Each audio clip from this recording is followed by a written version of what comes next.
Hello guys, welcome and welcome back to my channel. My name is Atif Alam and I'm first year BHMS student. So आज की इस video में मैं बात करने वाला हूँ सारे डॉक्यूमेंट जो भी हमें थ्रू आउट द प्रोसीजर लगेंगे, रजिस्ट्रेशन टाइम हो या फिर फिज़िकल वेरिफिकेशन टाइम हो या फिर कॉलेज के टाइम पे हमें कौन कौन सा डॉक्यूमेंट लगता है।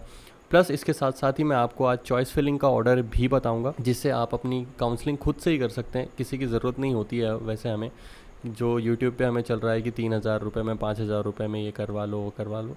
तो उससे अच्छा है कि आप खुद ही वीडियोस देख के आप सीख सकते हैं कि कैसे काउंसलिंग करनी है। बहुत ज़्यादा हार्ड नहीं है। हम बात करते हैं कि हमें क्या क्या डॉक्यूमेंट चाहिए रजिस्ट्रेशन के टाइम पे। जितने भी डॉक्यूमेंट मैंने बताए हैं ये कम से कम आपके पास 3 से 4 कॉपी तो मस्ट है, मतलब 4 कॉपी तो आप करा ही लीजिए। क्योंकि ऐसा होता है ना कि 2 कॉपी जो ज़ेरॉक्स है वो सबमिट हो जाती है कॉलेज में, हर एक की 2-2 ले लेते हैं वो, और उसके साथ साथ ओरिजिनल भी जमा कर लेते हैं वो, तो जिसके वजह से हमें बाद में ये दिक्कत हो सकती है। तो आप ये भी काम कर सकते हैं कि जितने भी आपके पास डॉक्यूमेंट हैं आप उसको एक PDF में बना के रख लें, ताकि इन फ्यूचर आपको अगर कोई नीड हो तो वो आपको फट से मिल जाए। पहले हमें जो चाहिए होता है वो है नीट का एडमिट कार्ड, जो कि आपके पास होगा ही। फिर सेकेंड नंबर पे जो हमारे पास आता है वो है नीट का रिपोर्ट कार्ड यानी रिज़ल्ट। फिर तीसरे नंबर पे पासपोर्ट साइज़ फ़ोटो होनी चाहिए हमारे पास 10 से 12, जैसे कि आपको पता ही है। और आधार कार्ड, पैन कार्ड तो आपके पास होना ही चाहिए। फिर जो मोस्ट इम्पॉर्टेंट डॉक्यूमेंट है वो है इनकम सर्टिफिकेट, डोमिसाइल सर्टिफिकेट और कास्ट सर्टिफिकेट। ये इसलिए इम्पॉर्टेंट है क्योंकि ये बिल्कुल नया हमें चाहिए होता है। लाइक 1 अप्रैल 2025 के बाद का बना होना चाहिए। आप में से सब लोग के पास ही ये होगा, अगर नहीं है तो आप अभी भी टाइम है, आप बनवा सकते हैं इसको। तो 1 अप्रैल के बाद का ही होना चाहिए 2025 का। इनकम सर्टिफिकेट हमारे पास होना चाहिए, डोमिसाइल सर्टिफिकेट और कास्ट सर्टिफिकेट भी होना चाहिए। अगर आप EWS में आते हैं तो आपके पास EWS सर्टिफिकेट भी होना चाहिए। उसके बाद हमारे पास हाई स्कूल की मार्कशीट और इंटरमीडिएट की मार्कशीट भी होनी चाहिए। इसका आप 4 से 5 भी करवा सकते हैं, क्योंकि ये ओरिजिनल हमारा सबमिट हो जाता है कॉलेज में, जिसकी वजह से हमें इन फ्यूचर दिक्कत हो सकती है अगर हमें ये चाहिए होगा तो। एंड इसका ज़रूर से PDF बना के आप अपने पास रखें या फ़ोटो रखें, क्योंकि इन फ्यूचर अगर आपको काम लगे तो वो मिल जाए आपको। फिर उसके बाद जब हम रजिस्ट्रेशन करेंगे तो हमें रजिस्ट्रेशन की रिसिप्ट जो मिलेगी उसको भी हमें निकलवा लेना है, और वो 3 से 4 रखना है। और सिक्योरिटी मनी जो हम पे करेंगे अगर हम गवर्नमेंट के लिए कराएंगे तो हमें 20,000 सिक्योरिटी मनी लगती है। और जो रजिस्ट्रेशन की फ़ीस होती है 2,000, वो उसका भी हमें रिसिप्ट चाहिए होती है, तो आप उसका भी ज़ेरॉक्स निकलवा लेंगे। फिर 2,000 वो लगता है और सिक्योरिटी मनी 20,000 लगती है। अगर आप प्राइवेट की काउंसलिंग कराएंगे तो आपको 50,000 सिक्योरिटी मनी लगती है। ये जो 2,000 होती है वो नॉन रिफंडेबल होती है, और जो सिक्योरिटी मनी होती है हमारी 20,000 या 50,000 वो बाद में हमें वापस आ जाती है। लाइक मुझे आई थी फरवरी में आ गई थी मुझे। ये फरवरी मार्च तक आपको आ जाती है। ये सब करने के बाद आपका नोडल सेंटर पे आपको फ़िज़िकल वेरिफिकेशन के लिए बुलाया जाएगा, जिसमें आपका ये सारा डॉक्यूमेंट वो चेक करते हैं। इवन हाई स्कूल इंटरमीडिएट का खास करके ये सारी चीज़ें वो वेरीफाई करते हैं। और उसके बाद फिर आपकी कॉलेज में रिपोर्टिंग होती है, एडमिशन के लिए वो लोग बुलाते हैं। उसमें क्या होता है, 2 कॉपी, जैसे कि मैंने आपको पहले ही बताया कि सारे डॉक्यूमेंट की 2 कॉपी वो लोग 2 सेट सबमिट करते हैं, प्लस ओरिजिनल मार्कशीट भी सबमिट करते हैं। और उसके साथ ही साथ जो कॉलेज के टाइम पे लगनी है वो है ये सारे डॉक्यूमेंट, जैसे कि गैप सर्टिफिकेट हो गया, एंटी रैगिंग एफिडेविट हो गया, या फिर एक शपथ पत्र जिसको बोलते हैं एफिडेविट बाय स्टूडेंट भी होता है। मेडिकल फिटनेस बनाना होता है कि हम फिट हैं या नहीं, और फिर उसी टाइम पे हमें फ़ीस भी सबमिट करनी होती है।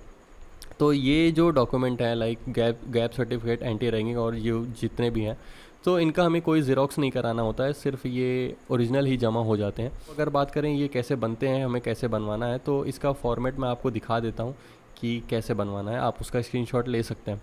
सबसे पहले अगर हम बात करें कि जो शपथ पत्र है वो हमें 10 रुपये का ही बनवाना है। सारे जो भी एफिडेविट हैं सब 10 रुपये पे ही बनने हैं। ये शपथ पत्र है कि हमें क्या क्या करना है, इसको एज इट इज़ आप लोग लिखवा सकते हैं कि इसके बाद क्या क्या अपने अकॉर्डिंग कि वो कौन सा ईयर है और आपका क्या एड्रेस है, और ये सारी चीज़ें सब अपने अकॉर्डिंग लिखवा सकते हैं। उसके बाद आप इसका स्क्रीनशॉट लें। मैं थोड़ा सा पॉज कर लेता हूँ वीडियो।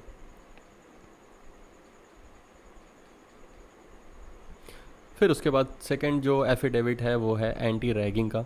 ये भी 10 रुपये के स्टाम्प पे बनेगा। इसका भी आप स्क्रीनशॉट ले सकते हैं।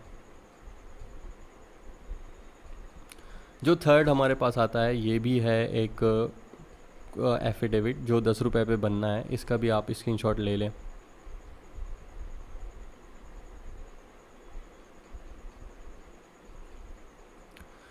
जो फोर्थ नंबर पे आता है हमारे पास गैप सर्टिफिकेट, ये भी हमें बनवाना होता है हिंदी में ही, 10 रुपये के स्टाम्प पे ये बनेगा। सो इसको आपको हिंदी में बनवाना होता है, ये भी 10 रुपये के स्टाम्प पे रहेगा। सो जैसे आपने कब पढ़ाई की, अगर कैसे से कैसे कहाँ से कहाँ गए, सो वो आपको अपने अकॉर्डिंग सारी चीज़ें डालनी होंगी। मैं बस एक फॉर्मेट आपको दे रहा हूँ जैसे कि आपको पता हो जाए। और उसके बाद जो मेडिकल फ़िटनेस का सर्टिफिकेट है वो भी मैं आपको दिखा देता हूँ कि कैसे बनता है। सो ये इसका फॉर्मेट है कुछ, यहाँ पे एड्रेस रहता है उसका, जो प्रैक्टिशनर है सिग्नेचर उनकी रहती है, नेम रहता है, रजिस्ट्रेशन नंबर, और यहाँ पे मुहर रहती है। सो यहाँ पे आप अपना नाम या फिर आप इसका भी स्क्रीनशॉट ले सकते हैं कि ये एक आइडिया लग जाएगा आपको कैसे बनता है। सो इसके बाद अगर हम, ये हमारा पहला टॉपिक कंप्लीट हुआ, हमें क्या क्या चाहिए होता है आयुष की टाइम पे। सो इसका आपको सारा 3 से 4 निकलवा लेना है। उसके बाद अगर हम बात करें नेक्स्ट टॉपिक जो हमारा है चॉइस फिलिंग। देखो ऐसा होता है ना कि जैसे हमारे जितने भी मार्क्स आ रहे हैं, हमें पता होता है कि हमें कौन सा कॉलेज हमारी रैंक पे मिल रहा है, मगर जो ऑर्डर होता है चॉइस फिलिंग का, अगर उसमें हमने अच्छा कॉलेज डाल दिया तो उसमें कोई दिक्कत नहीं है, क्योंकि कभी कभी ऐसा होता है कि हमारी रैंक पे हमें नहीं पता होता है कि क्या पता ये कॉलेज भी मिल जाए उससे अच्छा वाला। सो हमें हमेशा ये चाहिए कि टॉप कॉलेज हमें सबसे पहले ऊपर डालना चाहिए, उसके बाद हमें नीचे के कॉलेज जो भी होते हैं उसको फिल करना चाहिए। सो सबसे पहले अगर मैं बात करूं, अगर किसी स्टूडेंट को BHMS मिल रहा है तो ऐसा नहीं है कि उसको सिर्फ BHMS का कॉलेज ही डालना है, नहीं, उसको सबसे पहले BAMS का डालना है, फिर उसके बाद BHMS। अगर वो BUMS भी करना चाहे तो BUMS भी ऊपर डाल सकता है। सो सबसे पहले अगर हम बात करें तो हमारा फर्स्ट कॉलेज जो रैंक पे आता है वो है लखनऊ का स्टेट आयुर्वेदिक कॉलेज जो लखनऊ में है। और फिर उसके बाद जो दूसरा कॉलेज आता है बनारस में है, जो वाराणसी जिसको बोलते हैं। और तीसरा जो कॉलेज है हमारे पास वो है प्रयागराज का हंडिया में है। जो चौथा कॉलेज है हमें पीलीभीत में है, वो चौथा कॉलेज है। और SRM जो है वो बरेली में है।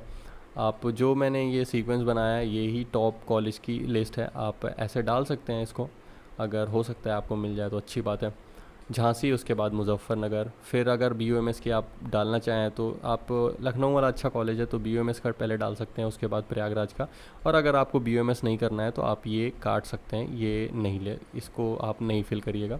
BHMS का मैंने ऑलरेडी अपने एक वीडियो में सीक्वेंस बता दिया है, मैं फिर भी इसका बता देता हूँ कि सबसे पहले लखनऊ वाला रहेगा, फिर उसके बाद प्रयागराज या कानपुर, आप अपने हिसाब से उसको स्विच कर सकते हैं। वैसे कानपुर वाला थोड़ा ज़्यादा अच्छा है, फिर उसके बाद प्रयागराज, तो आप पहले कानपुर डाल दीजिएगा फिर Prayagraj.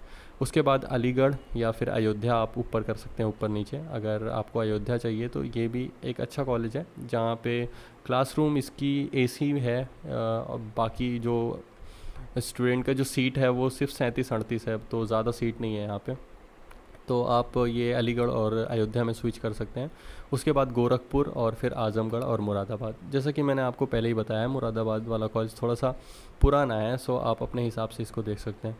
So that's it for today. अगर आपको जो भी इसमें और कुछ जानना हो तो आप प्लीज़ मुझे बताइएगा कमेंट में, मैं आपको ज़रूर रिप्लाई करूँगा। सो अगर वीडियो अच्छा लगा हो तो लाइक करना और चैनल को सब्सक्राइब भी कर देना। मिलता हूँ नेक्स्ट वीडियो में। Thank you very much.